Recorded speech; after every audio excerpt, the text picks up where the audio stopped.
welcome to Dope Fades. Thank you so much for being here in-house, or if you're joining us online, thank you so much. We're Dope Fades. To explain, we are the world's first comedy show in the cloud. So we're streaming right now on every social, all of them, just trust me. And then we have comedians calling in from anywhere in the world via video call. Tonight we have got comics from our new Terra 4 Canada. So we're making amends. We're making amends. My first joke didn't land. It's a great omen for the night. It's great. I'm your host, Christian Wolf, guys. Sorry, I didn't introduce myself. Hi. Thank you for having us. Thank you. We have a dope lineup of comedians. Some will be here on the stage. Some you'll see on the projectors. And there'll be a lot of laughs tonight. There'll be a few misses, but not as many misses as a stormtrooper. Am I right, guys? Yeah. You know, there's really a person under this helmet. Finn's not the only one that has thoughts and feelings, dude. I'm so sorry. I didn't realize you were in the audience. What's your name, sir? Oh, and now you're assuming my gender, too? My name is SJW66. Cool. Can I call you SJ? If you must. All right, SJ. I think we'd all want to hear from you tonight. What do stormtroopers do when they're not trooping? Well, when I'm not killing rebel scum, I don't know, I like practicing at the firing range. You know, I like marching, combing through the desert. Okay, that sounds like a lot of stormtrooper-like behavior there, bud. Well, fuck you, dude. I'm an individual. I got ideas. Okay, share some ideas with the audience tonight, then. Well, I think we should all wear black. Sorry, what? Yeah, think about it. We all wear white. But where do we fight? In space. Space is black. The only time white made sense was on Hoth. And we were in AT-ATs the most of the time. You know, that's actually a really solid idea. Did you bring it up with your bosses or commanding officers? You know, well, I tried. I was like, we should all wear black. We fight in space.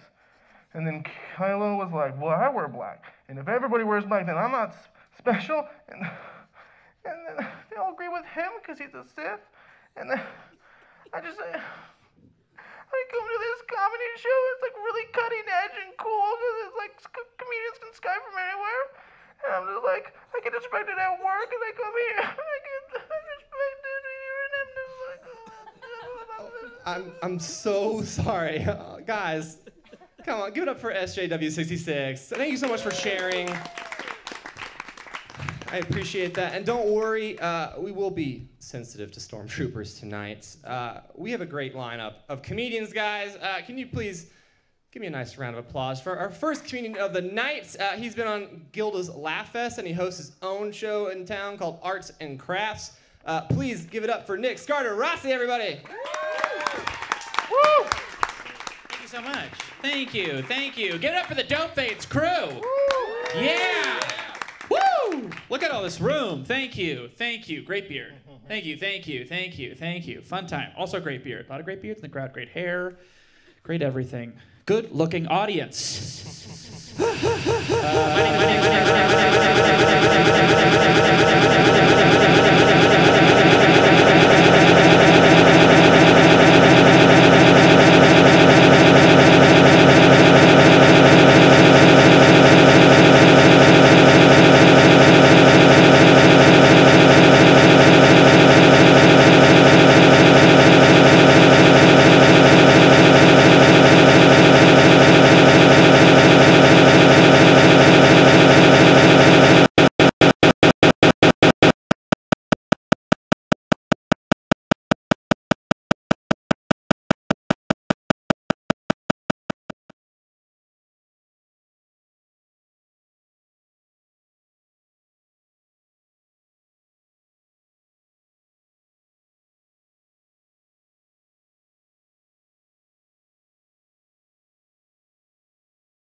Yeah! Woo! Look at all this room. Thank you. Great beard. Thank you. Fun time. Also great beard. A lot of great beards in the crowd. Great hair. great everything. Good-looking audience. My name is Nick Skardarasy. It's a pleasure to meet you. My friend accidentally called me Mom. So that was fun. It hurt a little bit. I responded without thinking twice, so that's sort of who I am in a nutshell. She called me Mom because I worry about her all the time. I think that that's okay. It's like a very scary world out there. I'll give you an example. The other day I was getting lunch with some family friends, and it came up in conversation that my girlfriend is Jewish. Normally, by the way. I wasn't like, you're not going to believe this. It's like a normal situation. But somebody at the table popped their head up and said, oh, Jewish. Good with their finances. Okay, cool. We're on the same page. I don't know what to do there, okay? I don't know how to attack that. I can't slam my hand down on the table and be like, excuse me, some Jews are very stupid with their finances. All right? Check, please. No, instead I just sat at the table and I was like, ooh. I hope this moment passes. This is a nightmare for me personally. It was awful. I didn't like that one bit.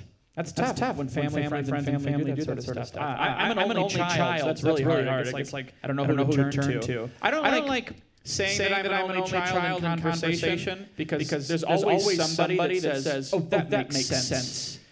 I guess that's not nice, right? It's never nice. No one's ever like, oh, you're an only child? That makes sense. You're fierce, unique, and independent. March your own beat. It's always like, oh, you're an only child? That makes sense. You're very loud and selfish. That makes sense for you. It's not nice at all. I don't like that. I think the one thing you can assume about only children is that we have to have kind of a big imagination because we are alone a lot. And I had a weird imagination growing up. I had like a tempered one. So like when I was a kid, I used to come home from like soccer practice or school, and I would make a meal for myself called a cinnamon. And if you don't know what a cinnamon is, and you don't because I created it, a cinnamon is where you take a cinnamon bun and you tear it into little flakes, and you put the flakes around the perimeter of the plate, like the rays of a sun, and then you put a bowl of milk in the middle. It's some real fat kid shit, but I did it every day. And I would come home and I would pretend to be like a disgruntled chef making my last cinnamon of the day. Like that's where my imagination took me. I didn't come home and fight dinosaurs or explore space. I came home and pretended to be a man angry with his life, making a meal that could best be described as the crowning achievement of a Denny's executive. And then I would serve it to myself, and I was always a dick. Why? I'd take it, I'd be like, this is cold, take it back. And then I would eat it in the kitchen. It's so sad. It's really fucked up. People are asking me now, my girlfriend and I, if we're gonna get married soon and start having children. That's very scary. I'm not ready for that. I'm pumped to be a dad. I really am. I'm excited to be a dad. I'm not ready to be a dad. But I was at a comedy show recently, and it was an outdoor show. And I was waiting to go on stage, and there was a young dad with his baby. And the baby was crying, and he was standing like here. And so I looked at the baby, and I started going, hi, oh, hello? And he was leaning in with the baby. It was like a cute little moment. The baby kept crying. And then the guy looked me dead in the eyes, and he said, he just needs titties. And then he went, don't we all? And winked at me and walked away. And in that moment, I was like, yeah, I could probably be a dad. Like, how hard is that? That's great. It was such a weirdly bro-y moment not to have a baby in. Because, like, there's a double meaning there, right? Like, he's saying that the baby enjoys the tit. I'm very uncomfortable saying this. For sustenance, right? And he enjoys it for pleasure. But if I don't have a baby with me, I'm just like, yes, titties, I love them. Gotta go do comedy now. Like, not fun. I didn't like that. I don't like that word either. It's fucked up, right? What a weird word. We had such a regal word. Breast is such a beautiful, regal word, right? It's just like, I have breasts, I'm going to war, you will die by my hand, these are my breasts. Like, it's amazing. And then we went to titty. How? I know how. According to dictionary.com, the etymology of the word breast. So breast showed up in like a Central European region in the year 1000. The word titty showed up in the Central European region in the year 1100. That's 100 years. Human beings in our most recent evolutionary form have existed for an estimated 200,000 years, okay? So we've been like this for about 1/5 of a million years, and it took us 100 years to be like breast and then titties. Like, that's fucked up. I have no faith in humanity, but I have faith in you. You've been a wonderful audience. My name is Nick Skardarasy. Thank you so much. I'm just gonna chill. There he is. One more time for Dope Fades. They're great. Don't stop applauding for Nick. Come on. All right, guys, we're gonna move right along. The next comedian is appearing right here on this very stage. He is a producer of Ridiculousness and Let's Make a Deal. Please give it up for Adam Feuerberg. After your own credits. Thank you very much. Keep it going for Christian, everybody. And my stupid credits. All right, good. I feel good. I hope everyone got the 90s in space memo, like I clearly did today. I feel, yeah, this outfit is working on a Saturday. And is there anything more 90s than that? No, there isn't. The wealth is going away. All right, good. It's good. So I love that Christian is hosting the show. Christian's an awesome host. I've hosted some comedy shows in my stand-up career. And I don't know if Christian or anyone else who's hosted shows can relate to this, but I guess after seeing so much comedy and like wanting to pay attention to all the shows that I've done, I have developed a very unique laugh. Like, people can identify me by the sound of my laughter when I'm in the room. And, you know, I was hoping that this would come from a genuine place. You know, I book people I like, I go to shows, I listen. But a couple months ago, I got to meet my fiance's cousin for the first time. Guy's a genius, he has a PhD, and he is on the autistic spectrum. All right, so brilliant guy, very astute attention to detail, and zero filter. So after talking to him for 5 minutes for the very first time, he stops me in the middle of my sentence and says, "Adam, you know, you have a very nice, polite, fake laugh." To which I responded, I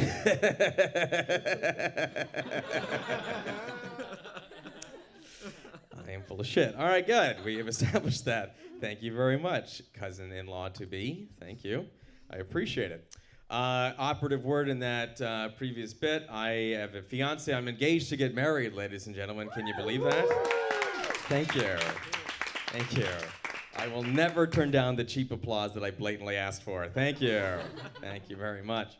I followed a very simple rule of thumb. If you tell a girl that you host a Star Trek podcast and she gives you her phone number, you marry her. Very simple. Dude in the Deep Space Nine t-shirt gets it. Thank you very much, dude. Thank you very much. Yeah, really simple. As soon as we met, I had a special feeling about this one. I remember the first time that, her name's Rachel, first time I brought Rachel over to my place. We lived separately when we started dating. Been weird if we were still roommates. I don't know, that'd be fucking weird. I brought Rachel over the first time, and honestly, it was kind of weird because she asked to blow her nose, and I didn't have proper tissue. I just had toilet paper, and she shamed me. She made me feel bad. Like, she thought it was gross that all I had was toilet paper to blow my nose, and she wasn't going to do it. And I felt kind of weird about this. It was, I don't know, I felt kind of ashamed by this. A couple days later, though, she shows up at my place unannounced with like 6 boxes of Kleenex. Right? Simple gesture elevated the value of my life. Embarrassingly, 2 weeks later, I totally used that Kleenex to wipe my butt. I was out of toilet paper. Very simple. Something had to get used. We live together now, which means that anytime someone comes over, they just assume the place belongs to an adult, which is the truth. I lived alone for 6 years prior to this, and besides only having toilet paper to blow my nose, I feel like anytime someone would come over, they would take one look around the entire apartment and think, this place looks like it belongs to the world's most successful 14-year-old boy. I don't know about 33-year-old me, 14-year-old me, super proud to have 8 controllers to play the video game Super Smash Brothers. Anyone else? Sweet, dude. Couple people wooing. I know where I'm doing after the show tonight. Yeah, Smash Brothers tournament in my house. Woo! Yeah, dude. Truth be told, ladies and gentlemen, the day that Super Smash Brothers came out in stores, I did not go to work that day. Instead, I stayed home, ate mushrooms, and played it all day. That's right. That's right. They were good mushrooms too, man. I didn't have to turn on the TV once. Still played the game. All day. I was sort of hoping there'd be a woo on the mushrooms, because then I knew who to buy from after the shower. So didn't happen that time. But I do know who I'm going to game with. All right. You guys are super cool. Wedding planning is actually going pretty smoothly. We're getting married in a couple of months. I was concerned that the planning process would kind of get out of hand, because I've had to go to some of Rachel's friends' weddings. I had to go to one last summer in San Diego, and this wedding was nuts. Like, this family took over the 2 bottom stories of a hotel right on San Diego Bay. It was like the Disneyland of weddings. It was so much fun, but I had to find out how much this thing cost. I'm Jewish. And the father of the bride, I asked him, and he told me the truth. Ladies and gentlemen, this wedding cost $250,000 to put on. Oh my God. And the guy was an investment banker, first of all. And throughout his speech during the reception, the father of the bride just kept saying over and over again, "I'm only doing this so that my daughter can be happy." Ladies and gentlemen, there is no asset on planet Earth that depreciates faster than the happiness of a Jewish woman. Fluctuates quarter to quarter at best, you know what I mean? Ladies and gentlemen, I'm Adam Feuerberg. Thank you very much. Have a good night. Keep it going for Christian. Good night. Keep it up for Adam, everybody. All right, guys, we're very privileged to have our next performer on the stage. It is her first time on Dope Fates. She's been on MTV's Girl Code and on Wild 'N Out. Please give it up for Esther Ku, everybody.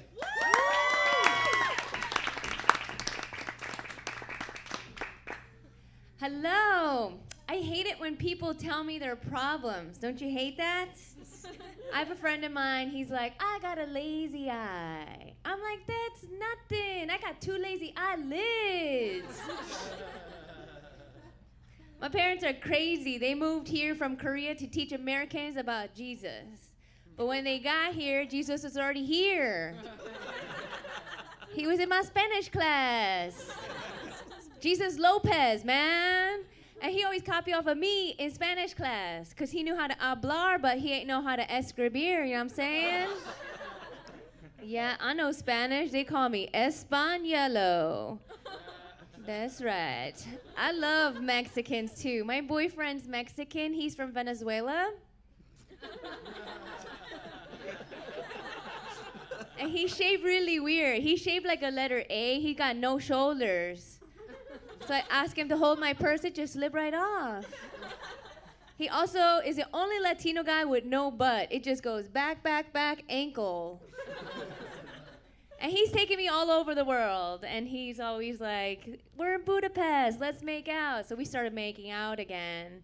And I was like, "You suck at making out." He's like, "You suck at making out." So now we just hug. And he's got 2 kids, too. He has 2 boys. So if you guys know any hot Latino guys without kids, let me know. We can trade, okay? But the thing about being a tiger mom step MILF, it's really tough. It's really tough because I've got high standards for my non-kids. They're always playing video games, quinceañeras, dominoes. I'm like, "Shouldn't you be studying for the SAT?" They're like, "We're 7. I'm like, "Exactly, you're behind." Like, get on it. Go, Diego, go. And when I first met the kids, I felt like a kid, you know? We'd tease each other. He's like, "You're Chinese, go back to China, ha ha ha." And I'd be like, "You're Mexican, go mow the lawn, ha ha ha." It's really fun, I love it. No, I love them. There's a nice neighborhood I know we're in, but there's a sign on the way here. It said, "Drive like your kids live here." Well, I hate kids, so watch out. That's right. I like dating a Latino guy because I've gone out with white guys before and they can say some weird stuff. I had this one guy, he told me, he's like, your skin is so soft, it's like a baby seal. I was like, how many baby seals have you been with? That is ridiculous. And that's the last thing I remember before he clubbed me over the head. Wow. You guys hear about the missile crisis in Hawaii? People got an alert on their phones. It said, a missile is headed your way. It was so scary because Asians, we never express emotions to anybody. But in that moment, people were like, Mom, I love you. Where's the missile? That caused more suicides than B+. They were like, give me my samurai sword. Oh, I died today. People are worried that North Korea is going to attack the U.S. Don't worry. I got the insider information that is not going to happen. Okay? Because I grew up with 3 Korean brothers. They have terrible aim. So don't worry. We are all good. They aim for LA. They'll hit Moscow. Psh, we'll be fine. Kim Jong-un is going to meet with Trump soon, but the location has not yet been determined. I'm like, how about supercuts? Huh? Seems like a pretty good option right there. Hello. I got in trouble recently for some tweets that I wrote. The newspaper called me racist. And like what I tweeted was really nothing. All I said was, don't act like these self-driving cars aren't being made for us chinks. I mean, technically, I'm not a chink, I'm a gook, so I get it, but we don't even get along in Asia, and you want to get along in America? Come on, man. But it's true, we just have terrible peripheral. You know, I see in Panoramic all the time. We don't have like 24-hour IMAX round eye like you guys do. You take that for granted. You guys are spoiled, man, I'm telling you. But all these Asians, they were like, fire her. I'm like, I don't have a job. They're like, she's a self-hating Asian. I'm like, you're a bad Asian. Get off of Twitter and go back to work. Why are you reading my tweets? Man, get out of here. I'm telling you. So that was really difficult for me, you know? Screw that. I just gotta be me, man. Right? It's hard being me. So. But, you know, I'm trying to, like, upgrade the C word, you know, chink. I'm trying to upgrade that to the first offensive C word, because these cunts are taking over. So, that was for Samantha B. Woohoo! Anyway, a lot of sexual harassment going around Hollywood. You guys feel the wave? Just me? I feel kind of left out in the Me Too movement because I've never really been assaulted. Probably because I just never say no. What, I'm the only whore in here? Come on. I have a friend of mine, she's like, I've never been assaulted either. I'm like, oh my God, well, if you lose 10 pounds, I'm sure it'll happen to you too. That's what the movement's all about, women helping out other women. Come on, we gotta be honest, ladies. All right. I want to play a song for you guys. Can I do a song? Yes? All right. Let me move this. Let me do a little, be my own stagehand. We're low budget today. All right. Let me grab this guitar. Any couples in the crowd? Where are you at? I'm right here. Camera girl. Who are you going out with? I'm married to the host. Oh, you are? Oh, wow. You guys must shoot porn and when you get back, when everybody leaves. Maybe I should do a black light on this chair. I don't know. All right. Well, any other couples? Are you guys a couple? You could be a couple? All right. Well, have you ever fisted your husband? Camera A? No? What's his name? Christian, that's right. Okay. Well, this song goes out to you and Christian. Let me tell you about a trick. Don't even need a dick. Don't even need to be gay when Christian's fisting the night away.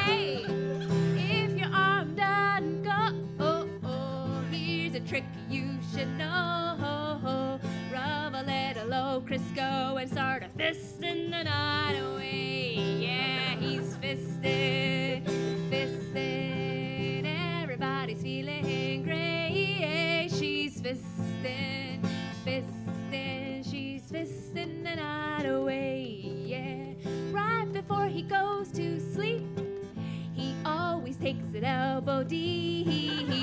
Ain't no need to count the sheep when he's fisting the night away. If you go too deep in his crack, you'll never get your Rolex back. His mom would have a heart attack from a fisting the night away. Everybody now, he's fisting, fisting.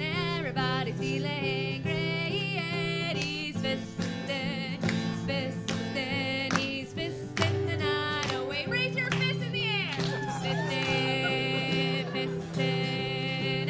Everybody's feeling great. He's fisting, fisting. He's fisting camera A away.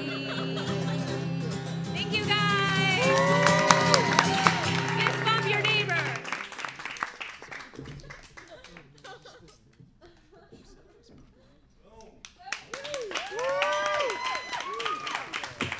Keep it going for Esther, everybody. Oh, God. All right. We're going to move right along to the first video comic of the night. We've got a comic calling in from Vancouver, Canada. It's his first time on the show. He's been on HBO, Just for Laughs, the Comedy Network. Guys, please give a warm 8 Dope Fades welcome to Simon King. Hey guys, thanks for having me. I'm jealous of racists, right? Because they're wrong, but they're confident. Like, you never hear of a racist who's not confident. You ever hear someone who's like, white power, if that's okay. You never see that. I'm terrified. I'm so scared. I'm a white dude. I'm so scared of accidentally being racist that to avoid, I don't want to upset anybody. So to avoid accidentally being racist, I only hang out with white guys. That's all I hang out with, just white guys. And we get together. We have a get together, me and the other white guys, and we talk about, but we don't get together in our houses. We don't upset our families. So we get together. We have these get-togethers in the woods, sort of like bonfires in the woods, and we're so ashamed of being white males that we cover our faces with these sort of hoods. Anyway. I was so worried about how racist my neighborhood is that I saw a black family the other day. I wanted to warn them. I was like, get out, just to warn them how racist it is. No, I am a white straight male. I took one of those AncestryDNA.com tests to see what jokes I can get away with. My buddy said to me, he's like, that's going to change racism, man. Those things, now that everyone's going to know what they are, it's going to get rid of racism. No, it's not going to change anything. It's not legally binding, right? Everything stays the same when you open that envelope. There's a commercial with that woman standing next to her husband. She's like, I thought I married an Italian. Turns out this fuckwit's Slovenian. It's not his fault. Right? He still has Camaro payments. Nothing changed. You know what I mean? Like, it's not like all of a sudden he's going to be like, oh, I wonder what part of Italy I'm from. And he opens the envelope. He's like, look, the Ukraine, and a Skoda pulls up with 4 guys with gray uniforms, get out, bang him on the head. 9 days later, he's selling boiled potatoes out of a mud shack in the Crimea. I was living a lie the whole time. No. Nothing has changed. And that's the thing, too. It's like, I'm a white straight guy. So theoretically, I'm the man, but I'm fat, so that takes the edge off. Some guy said to me, he's like, you think you're better than, like, I can't hold down another race of people. I can't hold down my heart rate when I eat lasagna. Are you out of your fucking mind? Some guy said to me, he's like, you think you're better than me? No, fuck no. If I'm the best, we're fucked. We are fucked. I spent 4 hours the other day walking around my apartment, no pants on, saying banana in Sean Connery's voice because I thought it was hilarious. I'm not kidding. 4 hours of banana, banana. I didn't even close the blinds. That's where white power is at today. And by the way, white power, what an adorable fucking concept. Only dumbass white people would come up with white power. Like the Klan. If you're so powerful, you tough as shit, how come you're hiding your face? Hey, put down the basketball. Whoa, shit, they are stronger than us. Like what? What's the entrance exam for the Klan? Hey, is you tarded? Check. Is you want to cut holes in your good sheets? Check. Well, come on down to a barbecue in the woods and blame Puerto Ricans for why you married the wrong woman. It's the dumbest fucking thing. I think mentally handicapped people probably see racists as like subtarded. They're probably like, this guy thinks that black guys do all the crime. Don't lend him your good balloons. Like, you know what I mean? No, people are nervous. They're like, What if there's a mentally handicapped racist in the audience, Simon? Maybe he didn't have all the colors in his crayon box. Look, calm down. I get it, okay? I get that I'm a white straight male. Like, I know that. Like, I don't know what white privilege is, but I'm pretty sure it's the name of one of my dad's boats. What a prick move that would be to name your boat the White Privilege. Just a big white Mississippi paddle wheeler with coal smoke coming out the top. Come on board the White Privilege. Enjoy the banjo music. Your vote actually matters. Just whiten it up on the wrong side of history. And that's the thing. Like, I don't want to, I'm also like, I'm a very liberal dude, but I don't want to be one of those people that says that white people are the only racist. That's not true. Ironically, the one thing that unites us all is racism. The one thing that every race on the planet shares is racism. White people are not the only racist. We're just the best at it because we're white. We're good at shit. So the thing is, we are. This is how good white people are at racism. You know how like most cities have a Chinatown or a little Tokyo, but there's never white guy town? You know why? Never fucking stops at town. That's why. So it's just a bunch of white people who show up and go, this place is lovely, and then pumpkin spice everything. You can't trust us. You gotta treat white people like cancer. As soon as white people show up in your village, get them. Like they show up and they go, this place is nice. Just bonk them on the head before they metastasize and slowly put a Walmart up around your grandmother. And now there's Christmas socks she knits you every year. You gotta buy up at a rollback price because she enjoys working for a corporation. No, don't fucking trust white. And that's the thing, is like, I get that like it's an uncomfortable topic to talk. My buddy said to me, he's like, you can't talk about slavery anymore. Slavery's not a thing anymore. More people enslaved around the world now than ever before in human history. We just don't give a fuck anymore. That we claim to be so evolved, but we don't fucking care. Like, we used to actually know the names of our slaves, like Jermaine, I assume, but like, what's the name of the kid that made your iPad? Who gives a fuck? Suck it up, tiny hands, I got work to do. I don't pay $9 grand for this shit, so we farm it out to another country. So we go, well, we don't have racism in this country. I mean, we have all the civil liberties and everything, but hey, Vietnam, you don't have human rights, right? And they go, yeah, don't worry, send that shit over, Diddy Mao, motherfucker. And we bury our head in the sand and pretend slavery's not happening anymore just because no one made a movie called 12 Years an Apple Employee. Just fucking cruise around, not realizing the iPhone number, iPhone 5, 6, 7, that's not the model number, that's the age of the kid that made it. And that means the iPhone 12s will be amazing because the hand-eye coordination in early adolescence puts the quality through the roof. Plus, they're too big to chuck themselves to their death out of the factory windows, so employee turnover goes down. I wrote these jokes in a Mac. The point is, I get so uncomfortable. Like, people don't want to, like, what? That's the thing, is like, is anybody stupid? Any of you guys stupid? No? I asked that once. I go, is anybody stupid? And there was a long pause, and a guy goes, why? All right, look. First of all, I'm not smart, but I'm smart enough to be unhappy all the time. I think a lot of people are. Like, I know shit's wrong. I'm far too stupid to fix anything. So every day I'm, like, frustrated. Every day I wake up and go, we're running out of rhinos. Fuck! And I go to the bar. That's it. So I think a lot of people are there. Like, you know things are screwed up. You don't know how to fix it. You're very unhappy about it. And that's why I think, look, I'm smart enough to know magic isn't real, but dumb enough that if you do simple math in front of me, I'm pretty sure you're a witch. Like, I'm at that point, you know. How did he figure out how much those potatoes cost? He didn't touch his iPhone. Burn him. That's all I'm saying, right? Like, I'm just saying that dumb people, and don't pick on stupid people. It's not their fault if they're stupid. People don't choose to be stupid, all right? That's a circumstance. People don't choose to be tall or short. If people are stupid, leave them alone. They're by and large, they're fine, unless someone tells them to build a wall. They're fucking fine, leave them alone. But if people are willfully ignorant, if they can learn but don't, fuck them. Throw rocks at their head until they hide in a library. Maybe make up your mind before you vote. We wouldn't be in a mess next time. But by and large, they're fine, all right?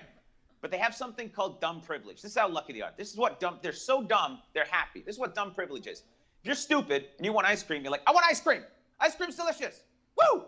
Fuck yeah. Rocky Road. Woo! And you just sit in a bathtub with a boner and you eat ice cream because it's Ice Cream Thursday, right? Good time. If you're a little bit smart, you're like, I want ice cream. Ice cream's delicious. A lot of cholesterol, though. And then that's bad for my heart. And plus, the CFCs kill the environment. That's going to kill the sea life. Why didn't I punch a pelican in the face? And that's your problem, right? I'm not talking about super stupid. I'm just talking about the kind of stupid where you'd be like, I hope Smash Mouth gets back together. Hey, now, like that kind of dumb, right? See, like, I have a kid. He's 20 months old. He's starting to look smart. I'm worried about him. So I've been passing his head in front of a running microwave a couple times a week just to soften him up enough so he can enjoy the Big Bang Theory. And I'm a good dad. Because he'll be dumb, but he'll be happy. All he'll think at the end of the world, he'll look up and see the missiles and be like, there's a North Korea? Blam! And I'm only this smart and I want to murder people all the time. Thank God Stephen Hawking was a bundle of sticks in a fucking wheelchair. Because if that motherfucker had ever built a robot buddy with chainsaw arms, we'd have been fucked. he would have walked around. You cannot run your society on gross consumerism alone. But instead, just an adorable little Roomba who said shit about space every so often he gets out of line. You better do something for the common man, robot, otherwise I'll unplug you. I will make it so McDonald's has breakfast all day. High five, motherfucker. All right, that's enough for me. My name's Simon Kenny. Thank you very much.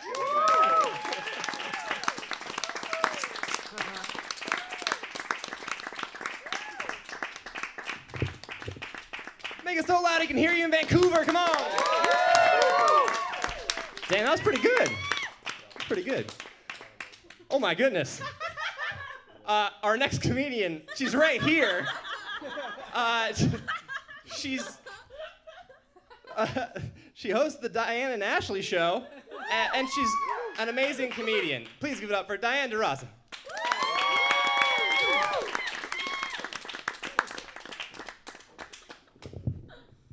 Hi guys. I'm gonna apologize because I'm a woman. So. That wasn't even part of my set, so thank you. Long time no see. Thank you, Dope Fades, for having me here. This looks great. And I know some of you guys have missed me, so I'm just gonna give you some personal updates that are happening. One, I got a 75-cent raise, so thank you, thank you. And if I were a man, I bet I would have gotten the $1, so. You guys win again. I recently gained 10 pounds in 12 weeks, and if you do the math, that's 420 calories a day.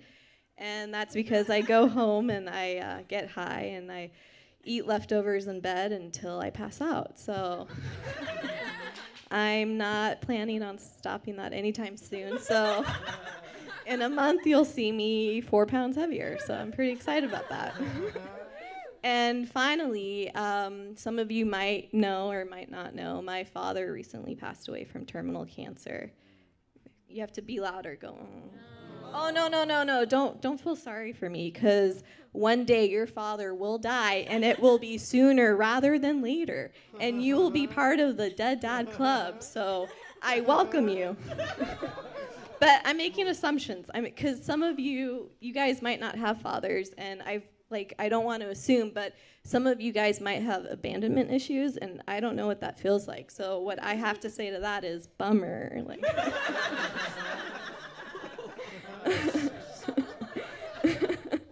Oh, this is a good crowd.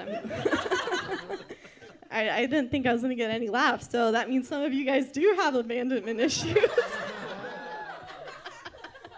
That one. But back to me.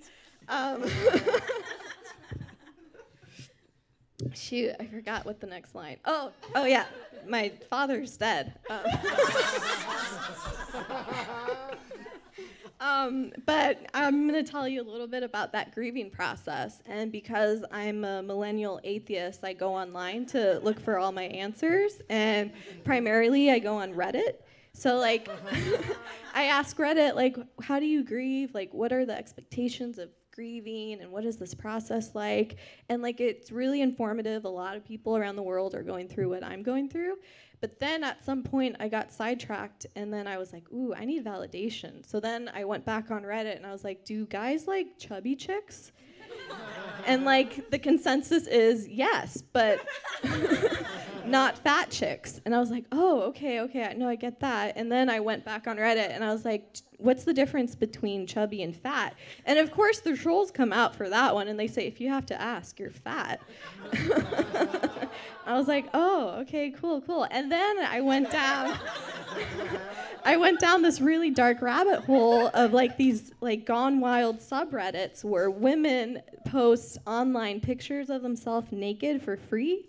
And like I don't judge people online or like what they do online or offline, but I do have an AA in business for my local community college. And I feel like that is a bad business model.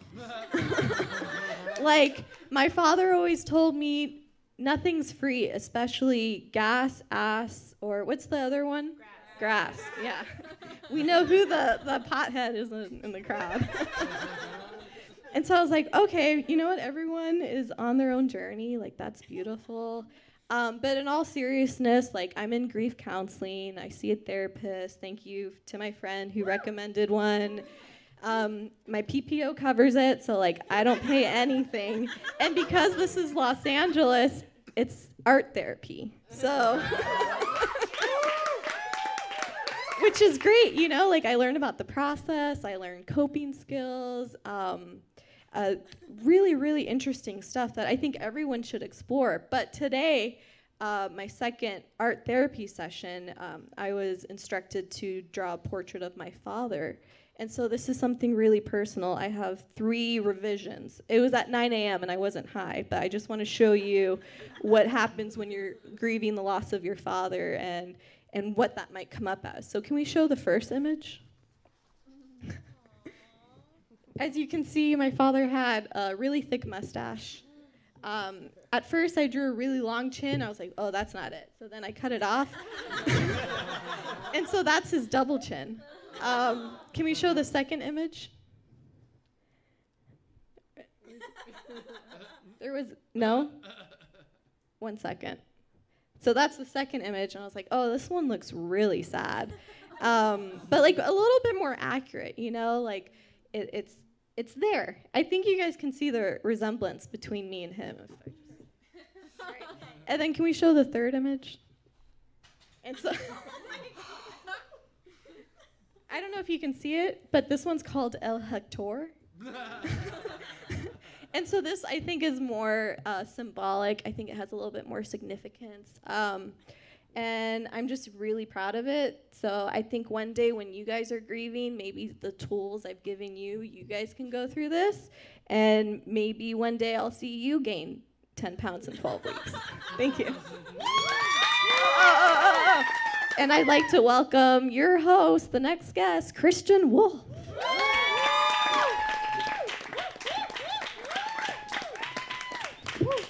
Oh my gosh, Diane did such a great job of introing me. But I'm not gonna do my set right now. We had to change a pace. I know.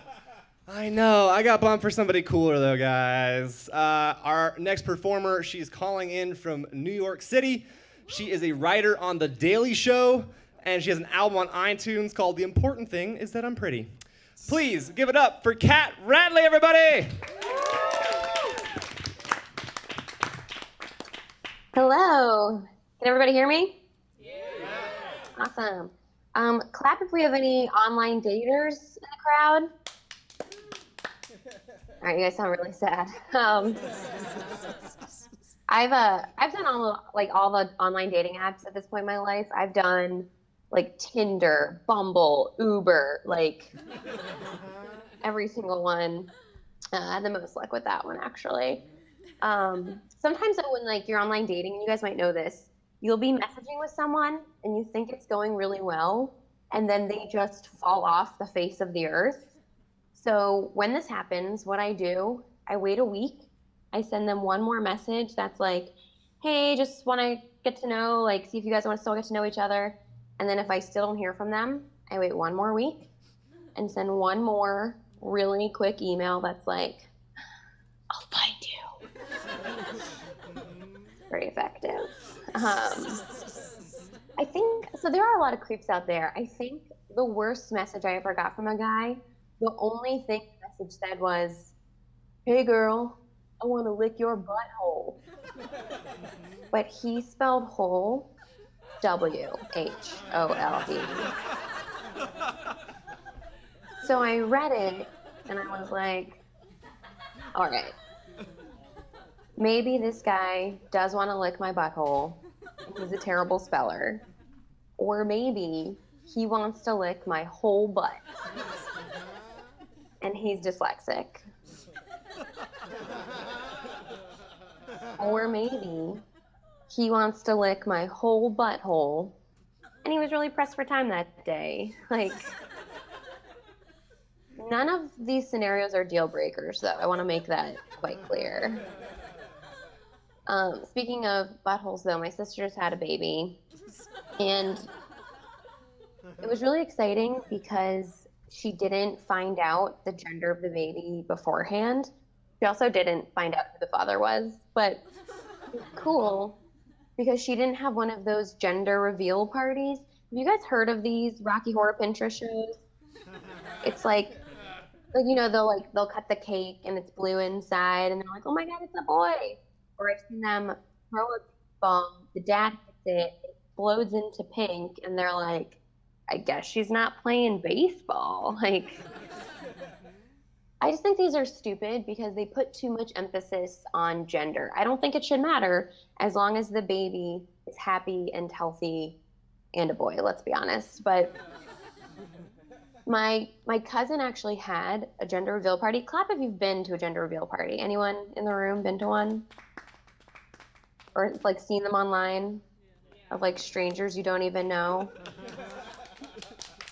And then it's like, I ask everybody.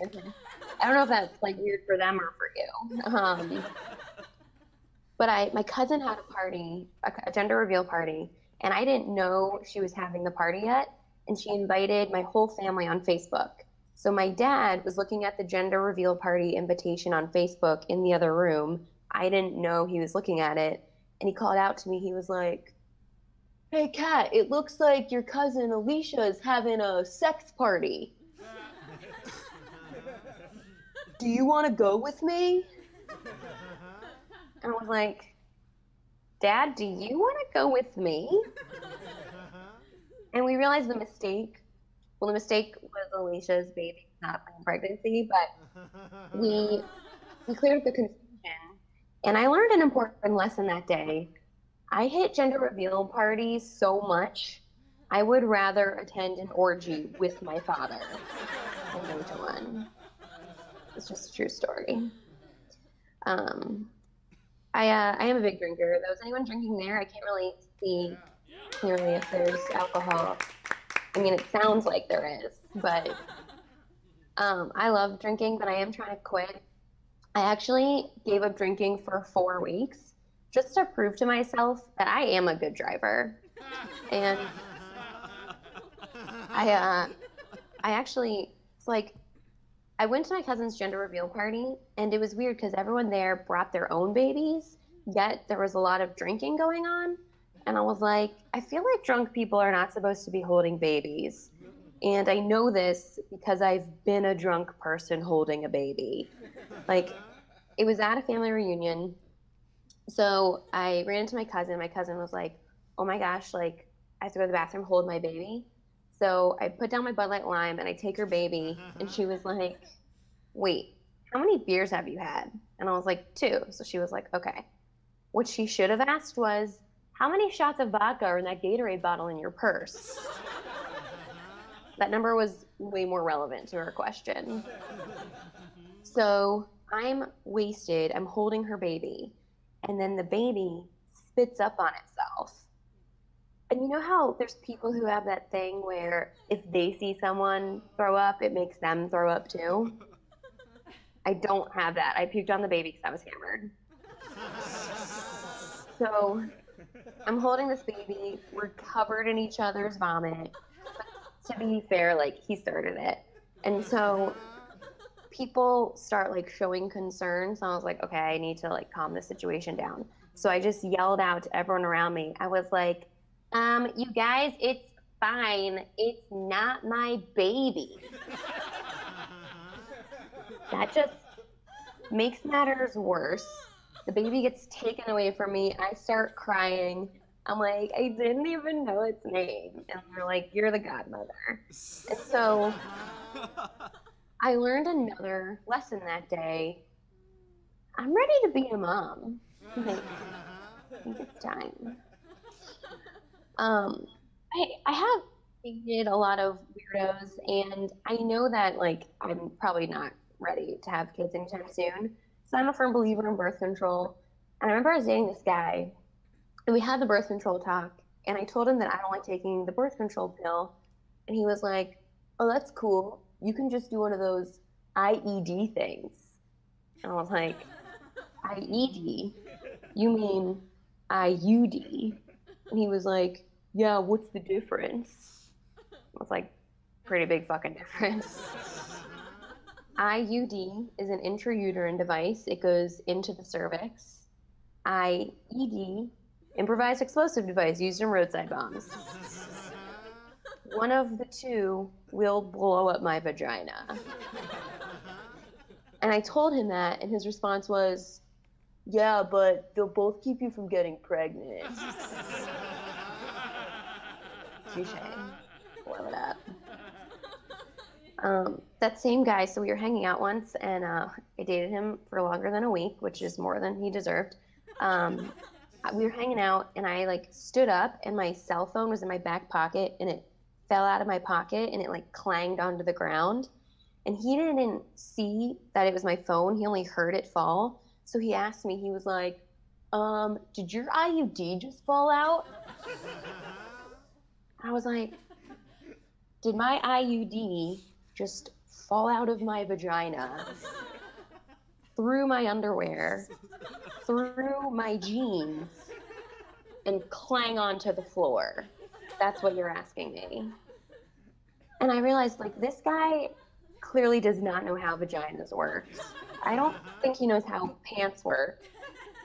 Because, like, if anything falls out of a vagina, it's not gonna clang. It's gonna be like that's, I don't know how that sound translated with the microphone, but it's a splat, pretty much.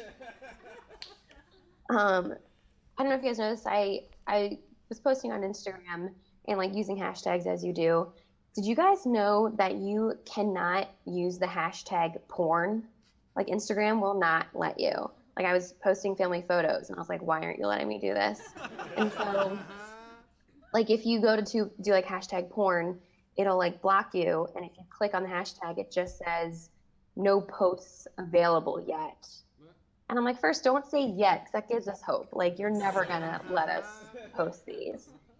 And so I was like, all right, you can't do hashtag porn, but what you can do is hashtag make daddy proud. So if you guys go to hashtag make daddy proud, that's where the porn is. And nobody's father is proud on that, I guarantee you. My dad is pretty stupid. He like doesn't know like modern technology. I was talking to he and my mom on speakerphone. So the only way he knows how to use a cell phone is if I'm holding it up for him. And my mom was like yelling at him across the room, like, "Oh hey, like I have to borrow some money from Kat, but tell her I'll just Venmo her back." And my dad was like, "Hey, your mom's gonna limbo you some money." And I was like, "What, is she gonna have it delivered by a wedding DJ? Like what is limboing money?" Yeah, that one's new. There's no real punchline for that yet, other than my dad's a fucking idiot. I was the same like cell phone guy that I was dating. We were trying to spice up our sex life, and we decided to try role playing. Clap anyone want to admit to having role played outside of like Comic-Con? We were trying to do like the role plays in the bedroom, but no matter how much we tried, it never worked because he couldn't take it seriously. So like as an example, one time we tried to do the doctor-patient role play. So I was the patient, he was the doctor. So I was just like, "Hey, doctor, I'm ready for my checkup." And then he goes, "Hey, Miss Radley. Yeah, we got your sonogram results back right here. And it looks like you've lost the baby."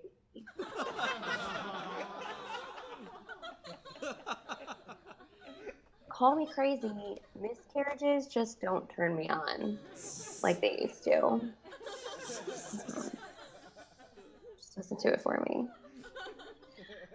I also noticed that, is anyone here, is there any couples in the house? Okay, a few people. I've noticed like when you're in a relationship, how important television is to being in that relationship. Like every couple has a show they have to watch together. And if you watch an episode without your partner, it's like you're cheating on them. And so the guy I was dating, we watched Game of Thrones together.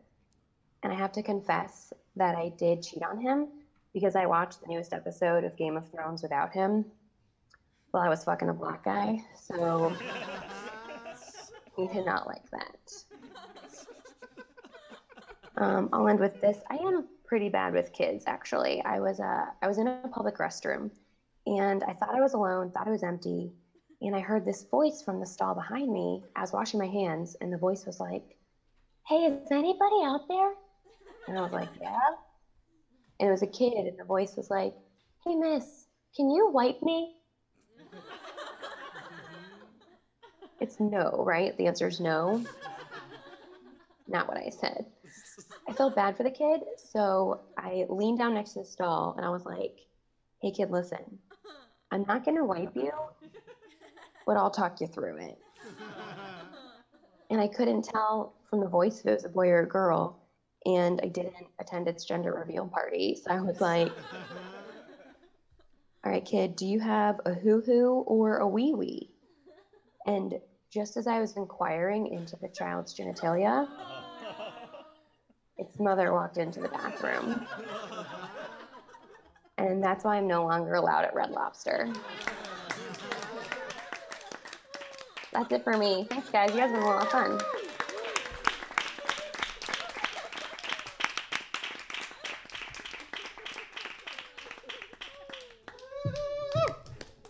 Give me over, cat! All the way in New York City. All right, guys, we gotta keep moving along. We have another first of the Dope Fade stage. He's been on Snap Decision and Laughs After Dark. Please give a loud welcome to Daryl Kamack, everybody. Good sir.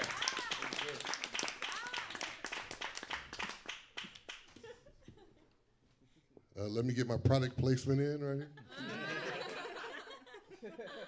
All right.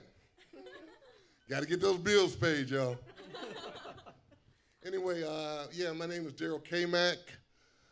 Kamack is a Polish Jewish name. Yeah. And I'm sure by looking at me, you probably already knew that. Right, when I walked on the stage, you said, "Oh, that's a Polish Jew right there with that Bud Light." And I'll tell you something else about me. And I'm glad I'm up here now because I've had a conversation with a couple of you. I am not security here.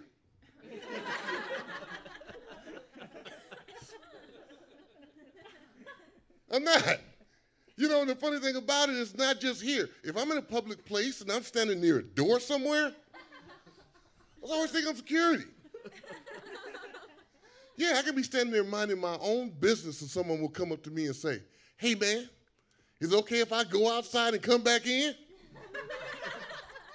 I'm like, "Hey, it's okay with me." You know what I'm saying? "Can I smoke in here?" "Hey, go right ahead, man. Smoke them if you got them, bro." You know, I even had security guards come up to me and say, "Hey, man, I want to take a break right now." Man, I'm not sure. All right, you got 10 minutes. Have your butt back here in 10 minutes, too. I was standing out in front of Home Depot the other day, and people kept handing me their receipt. You know, after a while, I took out a Sharpie, and I started checking the bags, you know. Yeah, I think you stole that. I'm going to have to confiscate that. But the point is, you can't judge a book by its cover, right? You can't. Like, I go to Subway. Don't look astonished. I know some of y'all say, "No, look like you go to Arby's." But no, I do go to Subway. And I bought myself a sandwich and a drink, right? So I get ready to go to my car. And in the car next to mine was a woman who happened to be white. No problem, white people. And she locked her door. All I had in my hand was a sandwich and a drink. I assumed, well, maybe she thought I was going to attack her with my foot long.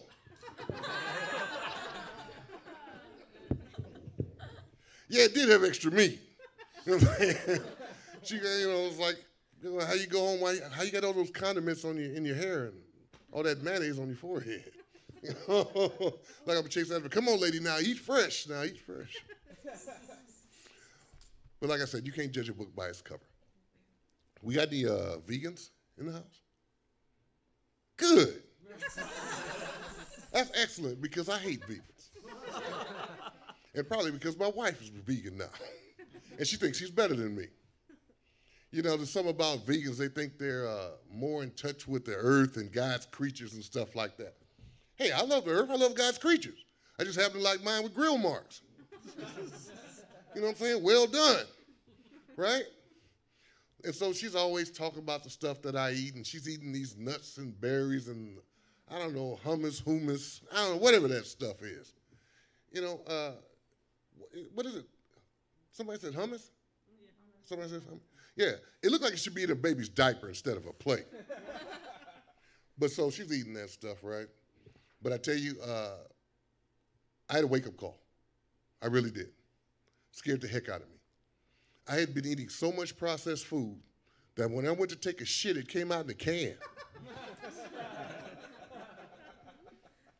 And I can tell you right now, if you ever have a can come out your ass, it's a pretty good indication you ain't living right. So I hope this is safe for TV, or wherever the hell it's going. But yeah, you know, so I changed my diet, right? You know, I was eating better. I started eating these whole foods and all this organic stuff, right? So I eat better. I mean, I feel better. No more cans, right? So now, you know, when I go to bed, I just go out in the backyard, right? In the garden. They call that compost. Yeah, from the earth to the earth. And you know, the thing is, the rose and petunias, they never look better. And so, but that's my time. Oh, one more thing. I almost forgot. As a thank you gift for all you guys coming out to the show tonight, I have some fruits and vegetables from my garden. I got there in the back. You guys can have as many as you want. All right, you got to have your own bags, though. Thank you very much.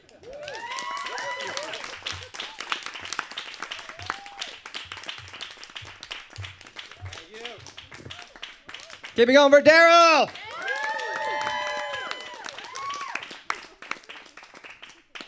And now the comedian you've been waiting all night to see, my set, I know. This first joke is going to be a good indicator if this is going to go well or not. I decided to make a porn parody video of broadcast TV's biggest drama. It's called This Is Us Fucking. Yep. Cashing in on the weird incest porn craze, yes. Why is that a trend? I don't know. I think that they should make coffee tables out of coasters. Cut out the middleman.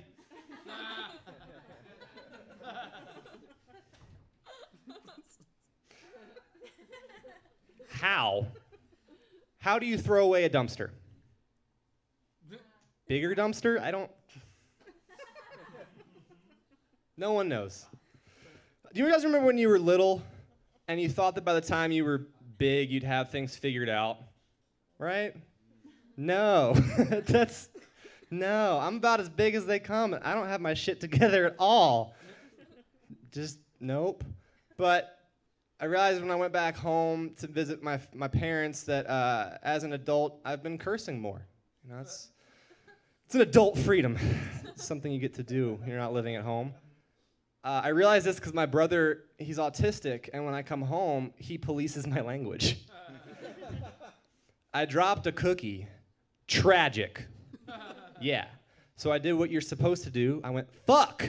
My brother goes, Christian, did you say fuck? You can't say fuck. Don't say fuck. My mom walks in. She's like, what's happening? She's like, Christian said fuck. He treats it like it's a barrier. Like once I said fuck, like, it's free reign now. Well, let's just say the F word. My parents, I noticed they started cursing more because they were around me. So my brother sat them down and goes, guys, we can't be cursing just because Christian's home. He was deeply concerned. So he's the language police in our house. He's also pretty chill with the regular police. My mom got pulled over by a state trooper in Texas. And my brother turns to me, dead serious, and he goes, keep cool, Christian, it's the cops. To me! Not to my mom. She's like, oh, mom's cool. Christian's gonna crack at the first sign of pressure. I just would have loved if the cops walked up to the car and they were like, license and registration, is that Drew in the back?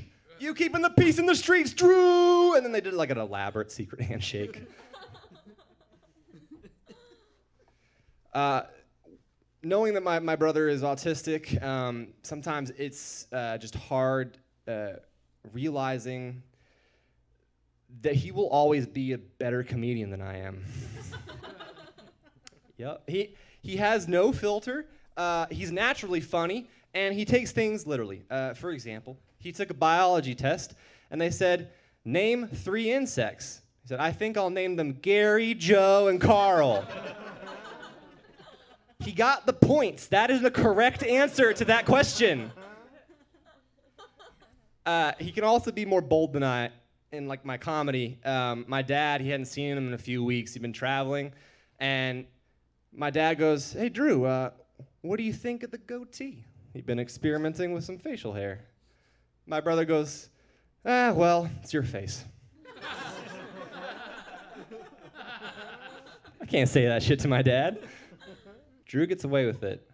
My dad, he was recovering from a stroke, and he had trouble finding words sometimes. He like just couldn't get it out.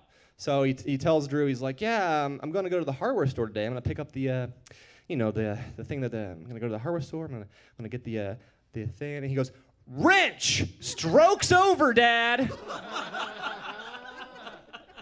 Let's wrap this recovery up. I'll never be that good, guys. So we have one comic left this evening, y'all. He's your headliner. He's been on MTV and Amazon Comedy. Please give a warm welcome to JasonWebb, everybody. Thank you, guys. Thank you. How many people in here have ever found themselves in a romantic situation with someone they're not sexually attracted to? A couple attractive people? Good. I had that happen to me recently. I was watching a sunset with my dad.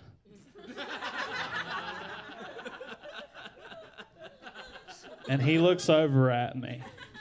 And he looks into my eyes. And he says, it's beautiful, isn't it? And now I've been around the block a time or two. So I could tell this old bastard was trying to fuck.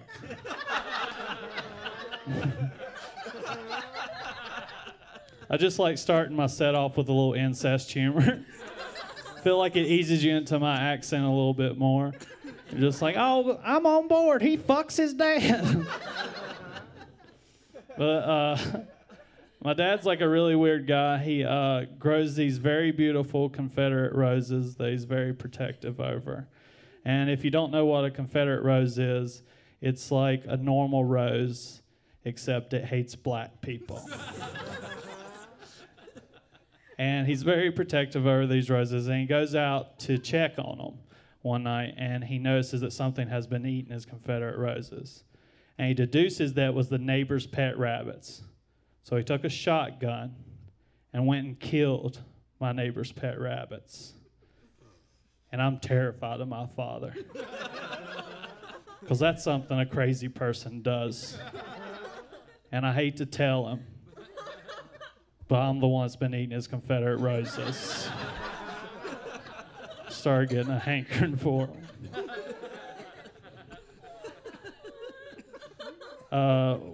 When I was younger, my dad would give me chores to do to make me feel like I was a part of the family. And one of my chores that I had to do was we had this shed behind our house that carpenter bees would drill up into the wood and ruin the wood. And my job was to take a 2x4 and swing and kill the carpenter bees out of the air, screaming, if you live by the wood, you die by the wood. And that's something Jesus had to find out the hard way.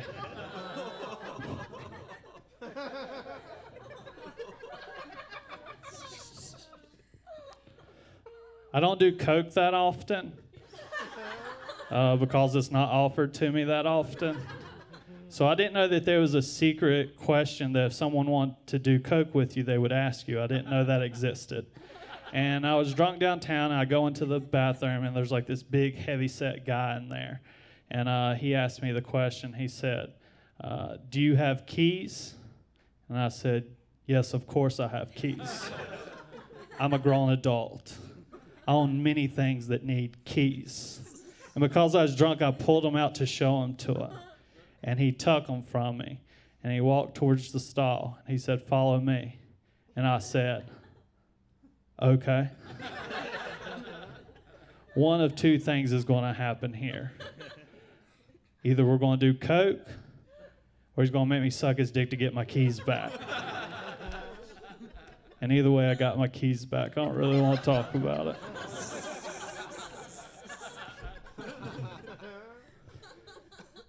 I was sitting in my car the other day, and I was on BuzzFeed, and I saw this article that said the 10 most dangerous cars in the past 10 years. And so I clicked on it, I quickly scrolled to the number 1, and it was a 2013 Kia Rio, which was the car I was sitting in. And so I quickly scrolled to see what the statistics on this were, and it's amazing. 100% of the people that get in a Kia Rio accident die. And if for some reason there's a miracle and you survive, a Kia representative will come and stab you. That joke's brought to you by the Ford Motor Company. But my dad had to co-sign for my Kia because the Kia dealership didn't believe I could make a $100 payment a month. And they were right, I missed a couple. And so I was downtown and I went out to my car and someone had punched a dent in the side of my car. And I was going to visit my parents the next day, so I was like, well, I don't want to get that talked to, like my dad's going to say I don't take care of things or something like that. So I was like, I don't want to have that. So I'm going to go home tonight, get up early in the morning, and try to fix this dent. And so I got up early the next morning. I decided that I was going to take the plunger from the bathroom and try to pop that thing out. So I snuck the plunger past my mom making breakfast, and I go outside. And I've never done this before. I had no idea if it would work or not. So I put the plunger on the side of the dent, and I push in, and I'm praying that it works. And I pull it back, and I hear the dent pop out. I was like, oh, thank God. This finally worked. And I take the plunger off, and there's shit all down the side of my car. And then I hear my dad coming out to smoke a cigarette, and I was like, he can't see this. And so I opened up the back of my car and just grabbed some dirty clothes and started trying to wipe the shit off. And my dad comes out to what he sees is me taking a shitty pair of underwear and smearing it all down my car. So my dad thinks I'm on drugs again.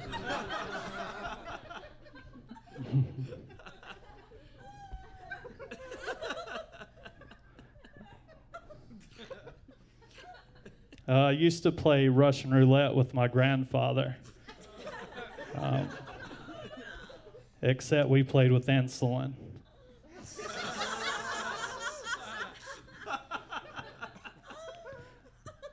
We would gorge ourselves on cupcakes and Nutter Butters.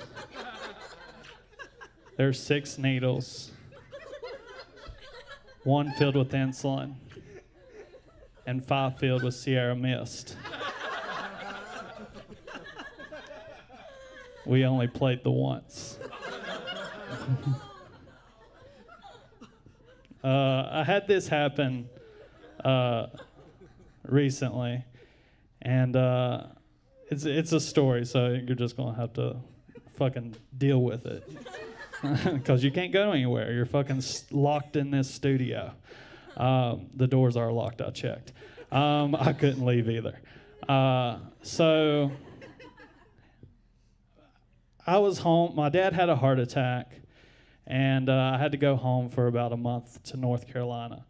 And so I was there for a month, and my roommate, halfway through, wanted to Airbnb my place out. And I said, okay, that's fine.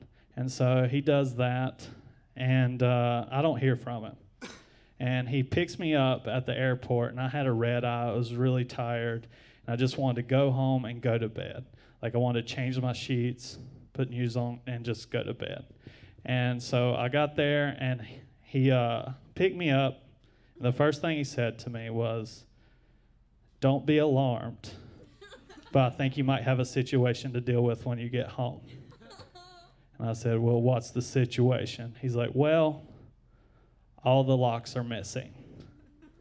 And I'm like, "So you're here at the airport, and our apartment's just wide open for anybody?" He's like, "Yeah." I'm like, "Okay, let's just hurry up and get home." And so we get home, and I open. Not only were the locks gone, all the doorknobs were gone too. Like, I don't even know what someone does with doorknobs besides use them on doors like normal people. And so, like, everything was gone. I was like, this. And even the doorknob on his door was gone, which, like, he was there the whole time. So he knew they were taking his doorknob off and just didn't do anything about it. And so I opened the door. Well, I pushed it, and I pushed my door open. And when I walk in, I see 2 guys doing heroin on a beanbag. And I don't mean 2 guys fell asleep doing heroin. Oh, isn't that cute? I mean, they had needles in their arm actively doing heroin. And one of them was a skinny guy with like neck tattoos, and he was like the poster child for heroin. Like, if you think of a heroin addict, this was the guy. And then there was a fat guy next to him who had on a polo shirt.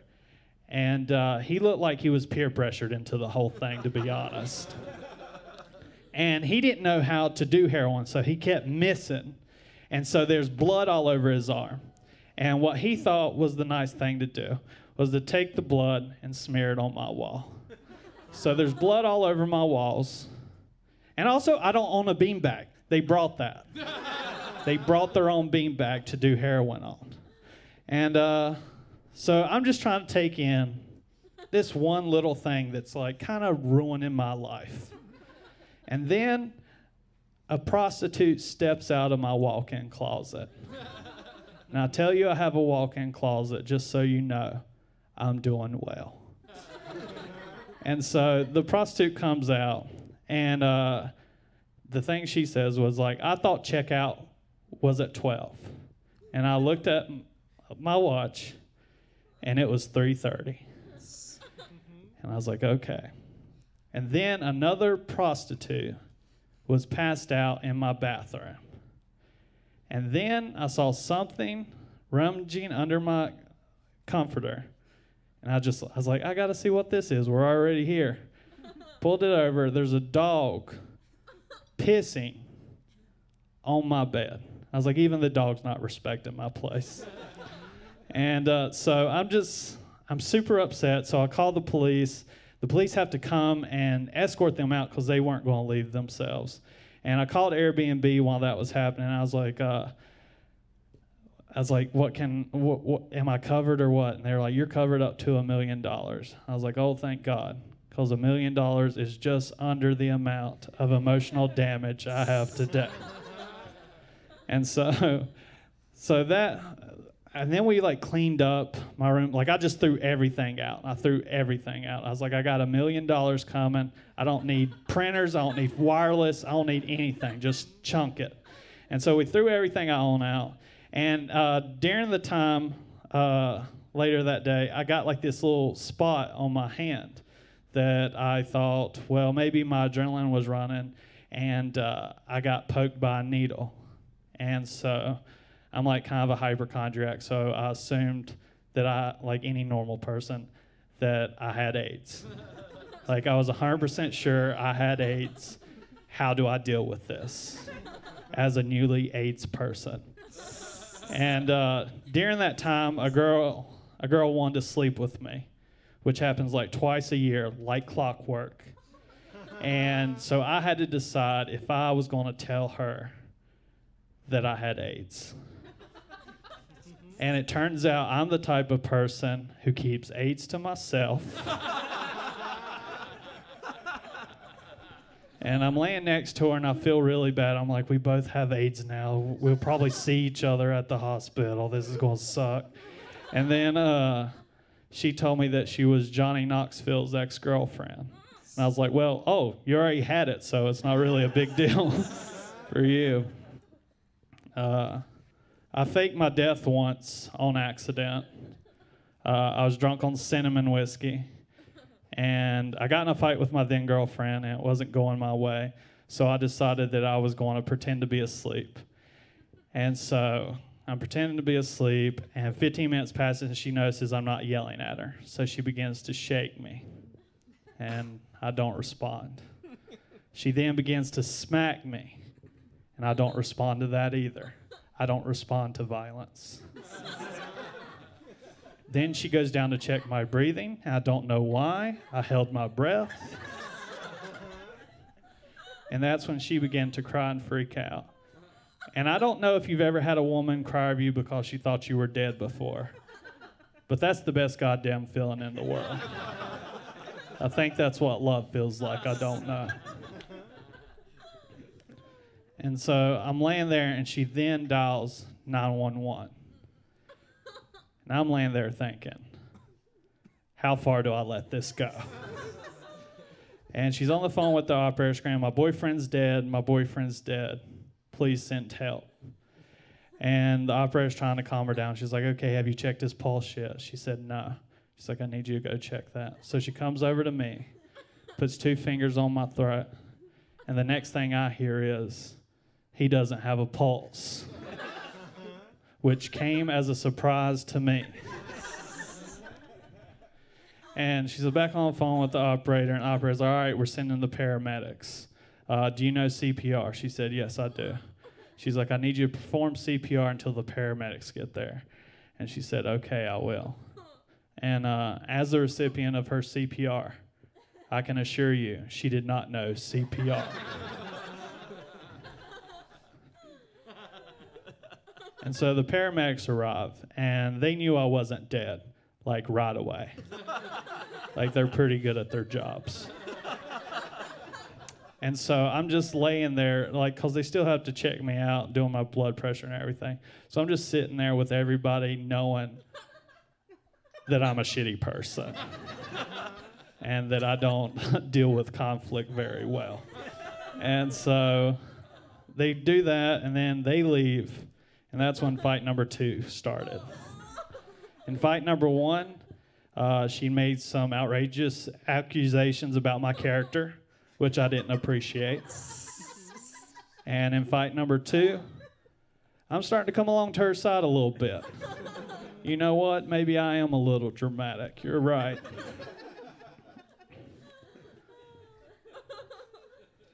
I feel really bad. 'Cause I'm a thief. I stole like 6 cookies outside. Here, take these. Now you stole them. Sorry. Sorry. Yeah, I ate the other 2 of that one, so I'm a little sorry. I just see stuff, and I just have to take it. And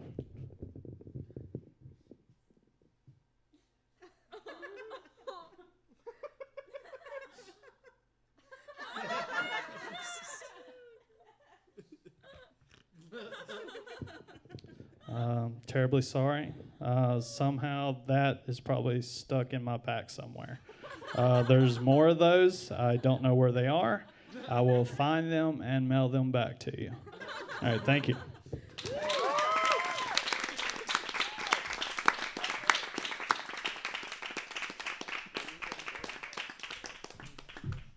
Keep it going for your headliner, everybody. And again, thank you so much for making the trip out to Chatsworth. Dope Fades runs completely on donations. We're going to pass around this Stormtrooper helmet for the Stormtrooper relief effort, guys. You could just donate there. That's the show, everybody. Thank you so much for coming again. Tonight, we're very glad to have on the camera Mr. Chris Wilson and Katie Wolf. Our sound engineer, Michael Lapke, in the back, everybody. Producer, Andrew McWhorter. Dave Barton in the back. Our social media coordinator, Brittany McCaig. And our broadcast director, Emily Ziegler. I am your host, Christian Wolf. We'll be back live next month. You can catch us on any of the socials. If you want to get involved, hit us up. We're at Dope Fades everywhere. Thank you. Good night.